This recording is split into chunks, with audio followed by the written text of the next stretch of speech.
Start.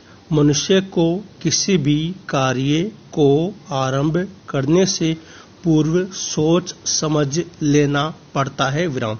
उसे औचित्य तथा अनुचित्य का विचार करना पड़ता है। विराम। वह किसी विशेष कार्य को यूं ही प्रारंभ नहीं कर देता। विराम। जबकि मूर्ख को किसी भी बात से कोई सरोकार नहीं होता। विराम। उसका चाहे मान हो या अपमान हो, उसे तनिक भी चिंता नहीं रहती। विराम। मूर्ख का अपने में कोई लक्ष्य नहीं होता। विराम। लक्ष्य निर्धारण में वह अपने को सर्वथा शून्य पाता है। विराम।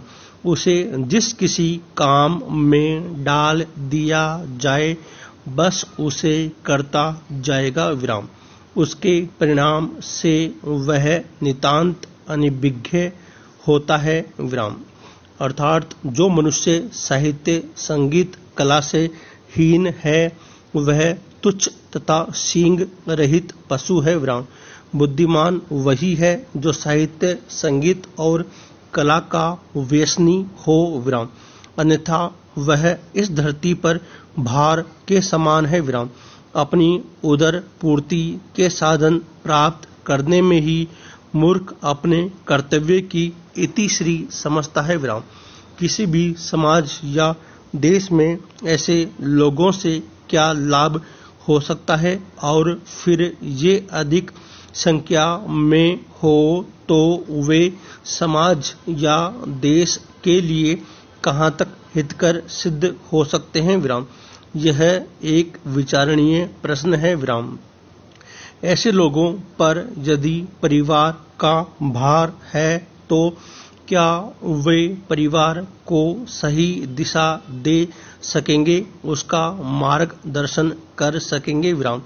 वे माता पिता के रूप में आकर अपनी संतान को क्या शिक्षा प्रदान कर सकेंगे, और फिर मनुष्य और पशु में क्या अंतर रह गया। विराम। ज्ञान ही एक ऐसा विशेष एवं अनुपम तत्व है जो उसे पशुता से पृथक करता है। विराम। अन्यथा यह पशु कोटि में गणना करने योग्य है। विराम। मनुष्य अपने स्वार्थ में अति पट्टू होता है, तो पशु पक्षी भी हानि या अपने लाभ संपर्क प्रकार से जानते हैं। विराम। संतति प्रेम मनुष्यों तथा पशु पक्षियों में समान रूप से पाया जाता है। विराम। गाय भैंस भी अपने बच्चे को प्यार दुलार करती है। विराम। संगीत में ऐसी मनमोहक शक्ति है कि उसकी और सभी समान रूपेण आकृष्ट होते हैं। विराम।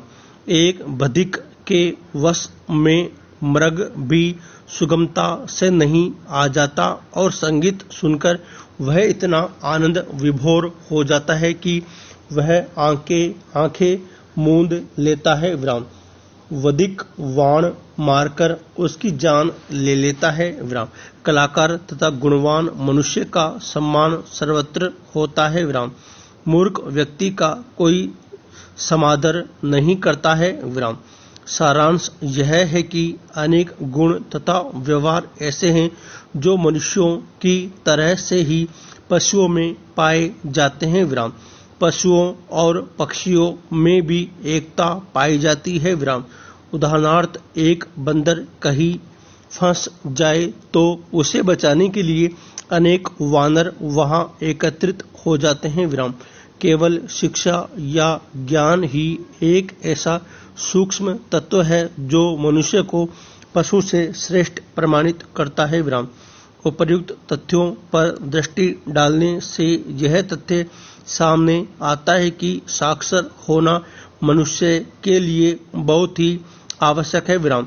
शासन की ओर से सभी के लिए समान रूप से शिक्षा प्राप्त करने का अधिकार है। विराम। भारत में शिक्षा की समुचित व्यवस्था रही है। विराम। हमारा देश भारत सैकड़ों वर्षों तक दासता की जंजीरों में जकड़ा रहा। विराम। इससे हमारी विचारधारा तथा प्रयत्न निष्क्रिय हो गए। विराम। ब्रिटिश शासनकाल में शिक्षा व्यवस्था की जो दशा हुई उससे भली प्रकार सभी सुपरिचित है। विराम।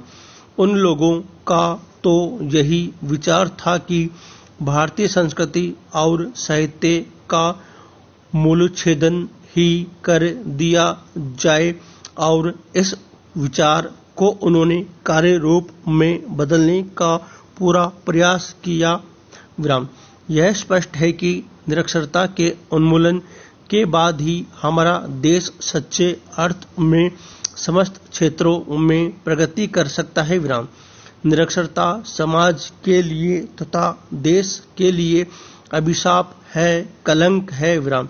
खेद का विषय यह है कि स्वतंत्र हुए 44 वर्ष व्यतीत हो गए किंतु अभी निरक्षरता समाप्त नहीं हो सकी है। विराम। आज की शिक्षा व्यवस्था में कुछ सुधार की भी आवश्यकता है। विराम। शिक्षा सस्ते शुल्क पर उपलब्ध कराई जाए तो सभी को लाभ मिलेगा। विराम। शिक्षा पर होने वाला व्यय कुछ महंगा पड़ता है। विराम। इसके अतिरिक्त कुछ लोगों का ध्यान अब भी शिक्षा की ओर अपेक्षाकृत कम है। विराम।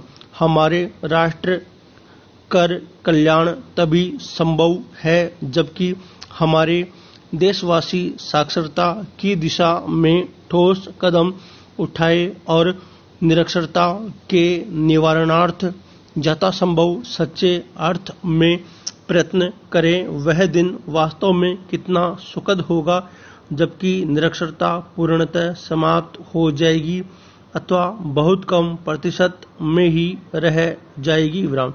भले ही हमारे देश को आजादी हुए 70 वर्ष से अधिक का समय हो गया हो मगर देश में आज भी ऐसे बच्चों की संख्या सैकड़ों हजारों में नहीं बल्कि करोड़ों में है जिन्होंने कभी स्कूल नहीं देखा। ये बच्चे भी अन्य की तरह ही जीवन में कुछ बड़ा बनने का सपना रखते हैं। विराम।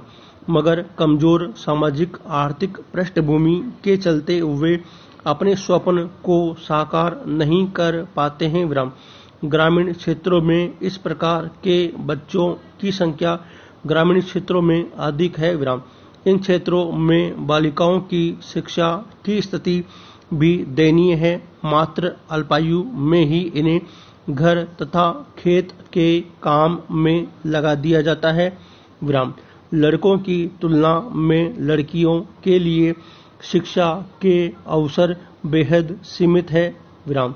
एक अनपढ़ व्यक्ति के लिए हर बार लिखा गया काला अक्षर भैंस के बराबर ही होता है। वह न तो संख्या को पहचान पाता है न शब्दों को, यहाँ तक कि वह अपना नाम भी लिखना नहीं जानता है।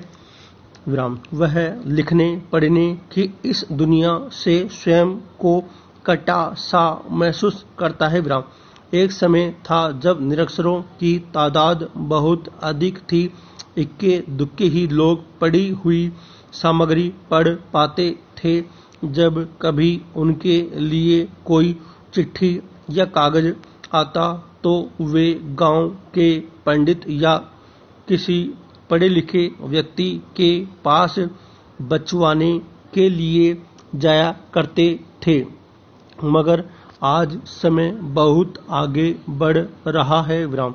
लोग इंटरनेट की इस दुनिया में सब कुछ ऑनलाइन ही करते हैं। विराम। ऐसे दौर में अनपढ़ रहकर जीवन बिताना किसी अभिशाप से कम नहीं है। विराम। अब शिक्षा प्राप्ति के लिए तमाम रास्ते हर किसी के लिए खुले हैं मगर सरकार द्वारा बच्चों को निःशुल्क शिक्षा दी जा रही है। उनके समस्त खर्च का वहन सरकार द्वारा किया जाता है। विराम।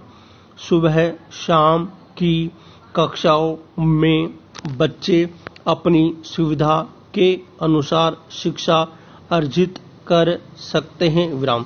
जीवन में